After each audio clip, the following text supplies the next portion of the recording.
Bonjour, dans cette capsule, on va apprendre à effectuer des simulations sous Quartus Prime Lite. Je vais débuter par vous présenter probablement les deux erreurs les plus fréquentes que je rencontre lorsque vous tentez de faire des simulations. Puis ensuite, on verra comment appliquer la bonne méthode et la bonne procédure. Donc c'est parti.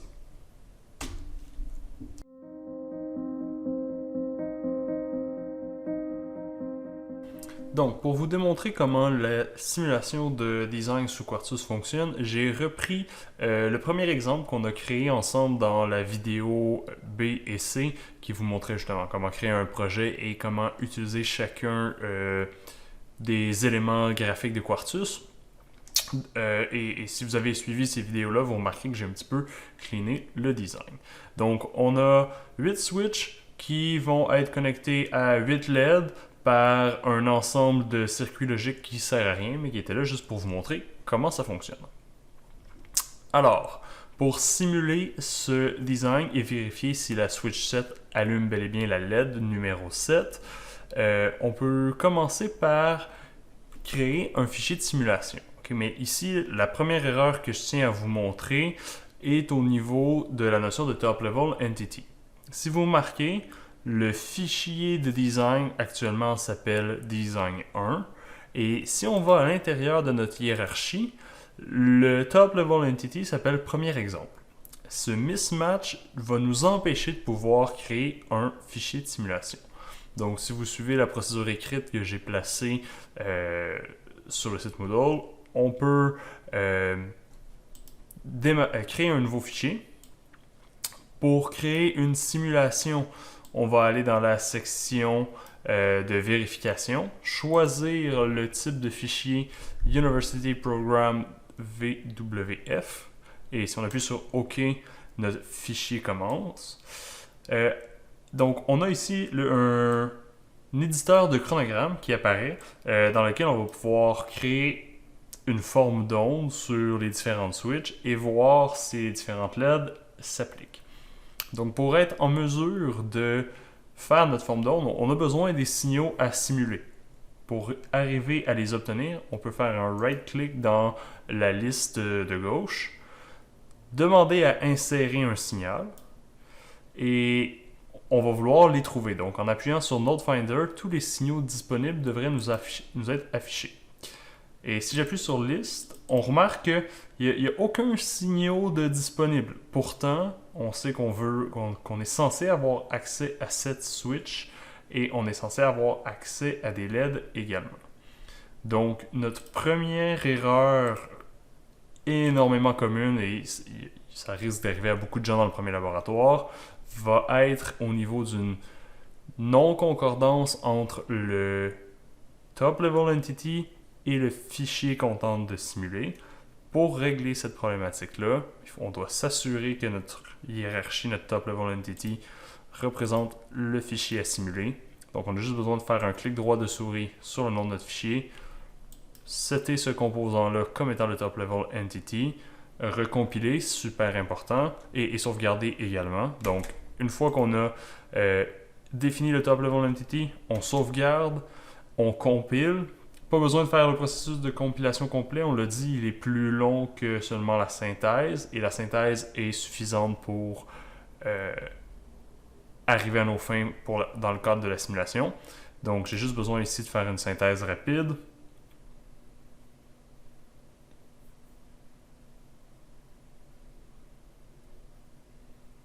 Lorsque la synthèse se termine, on peut maintenant créer notre fichier au niveau de la simulation. Donc, dans l'option vérification, debugging and files, on choisit University Program, le fichier démarre. Et si on va dans l'insertion de nodes, content de trouver toutes nos nodes et qu'on appuie sur List, maintenant toutes les LED apparaissent, de même que toutes les switches. Donc, on a juste besoin de cliquer ici sur le bouton de transfert. L'ensemble des signaux se transfèrent au niveau de notre programme, de notre fichier de simulation. Les switches ont été regroupés à l'intérieur du boss. On voit ici les 7 signaux. Même chose pour nos LED. Toutes les LED ont été regroupées au niveau du boss. On voit l'ensemble des signaux également à côté. Remarquez que les entrées sont à 0 en ce moment. Les sorties sont à Don't Care ou à Unknown, et c'est normal puisque c'est le fichier qui va générer la valeur de ces sorties-là. La deuxième erreur la plus commune vient du fait que la plupart du temps, les étudiants tentent de renommer le fichier. Donc, si on fait save pour conserver notre fichier de simulation, j'en conviens, le nom waveform est non significatif, waveform 1, waveform 2, waveform 3. Ça ne nous donne pas d'indication sur le rôle du fichier à sauvegarder. Malheureusement, l'outil de simulation de Quartus est basé sur un code generator qui est assez vieux et qui gère mal le fait de renommer le nom de vos fichiers. Okay? J'ai été capable de le faire fonctionner, ça m'a pris 4 heures de travail, ce n'est pas une bonne idée, vous allez perdre du temps pour rien. Laissez l'outil générer les noms de fichiers pour vous, ne changez pas le nom de fichier de l'outil de simulation, vous allez vous éviter beaucoup de problèmes. Donc ici, on va juste sauvegarder la waveform. On voit qu'elle apparaît au niveau de notre fichier. Puis on est prêt à lancer la simulation.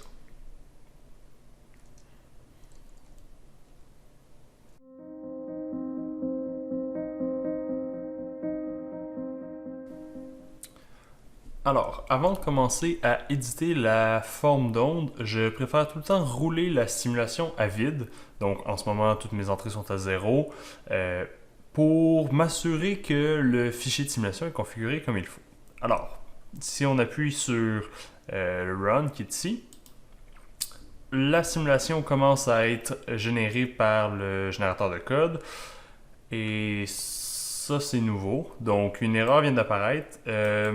L'erreur qui est ici semble être une erreur d'option. On peut aller régler ces options-là au niveau de nos settings de simulation. Puis le message d'erreur mentionnait que l'option No VOPT était obsolète. Donc on peut juste s'en débarrasser. Et ici, on réexécute la simulation. Donc essai à froid.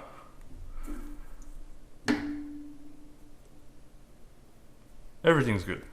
Alors, comme je mentionnais, tout le temps bon de faire une première simulation à froid, pas à froid, à vide, pour régler les petites erreurs de settings qui pourraient apparaître. Donc, maintenant que ici on voit que notre forme d'onde a été générée, on remarque que les switches sont restés à 0, c'est normal, on n'a pas édité notre forme d'onde. Mais donc, puisque j'ai allumé aucune switch, c'est normal que toutes mes LED restent éteintes. On peut maintenant commencer à faire un test au niveau de notre simulation. Si vous voulez mettre une portion d'un signal à 1, vous avez juste besoin ici de cliquer sur les cycles qui vous intéressent et on peut utiliser ici la section qui est en haut pour créer le signal. Okay, donc, par exemple, après avoir allumé la switch 7, si je veux allumer la switch 6, je sélectionne la portion de mon signal que je veux placer à 1 et puis je peux l'utiliser ici en haut. Ça peut être intéressant aussi de utiliser la fonction de compteur. Donc, si on veut voir, si on veut faire varier les signaux de manière unique à l'intérieur de notre système, généralement on utilise des comptes qui ont des fréquences de plus en plus lentes. Donc ici, avec mon compte, je pourrais avoir une période de 10 nanosecondes. Donc on voit que le signal fluctue avec une horloge de 10 nanosecondes. Si je veux avoir un signal unique plus lent, différent, je peux utiliser la fonction de compte aussi et doubler ma période. Donc c'est une façon vraiment standard de modifier les signaux. On fait juste tout le temps doubler un signal d'horloge ou un signal cyclique à toutes les fois qu'on a un nouveau signal jusqu'à ce que l'ensemble de nos données ait été généré. Si vous remarquez, on va manquer assez vite de temps de simulation. Donc, la Switch 5, c'est mon dernier signal qui a une période suffisamment grande à l'intérieur de mon temps de simulation parce que on a ici un signal, parce qu'on a une simulation qui est limitée à 1000 nanosecondes. Si vous voulez changer le temps de simulation, il suffit d'aller dans Edit, de changer la fin de notre simulation. Donc ici, par exemple, on pourrait passer à 2 microsecondes. Malheureusement, les signaux ici ne sont pas propagés dans la nouvelle section, mais ça me permettrait de poursuivre mon compte. Donc, par exemple, ici, je pourrais avoir une période de 140. Dans le laboratoire numéro 1, vous aurez à changer le temps de simulation. Faites-le avant de créer votre forme d'onde, vous allez sauver du temps. Et encore une fois, ici, si j'exécute ma simulation, ben, les LED associés au switch devraient être actifs en même temps. C'est ce qu'on remarque ici en bas. Par exemple, quand la switch 6 s'active, ici, pas de marqueur. Et voilà. Quand la switch 6 s'active ici, on voit que la LED 6 s'active de façon correspondante. Et quand la switch 7 s'est activée, on voit que la LED 7 s'est activée également. Donc, mon design très simple fonctionne.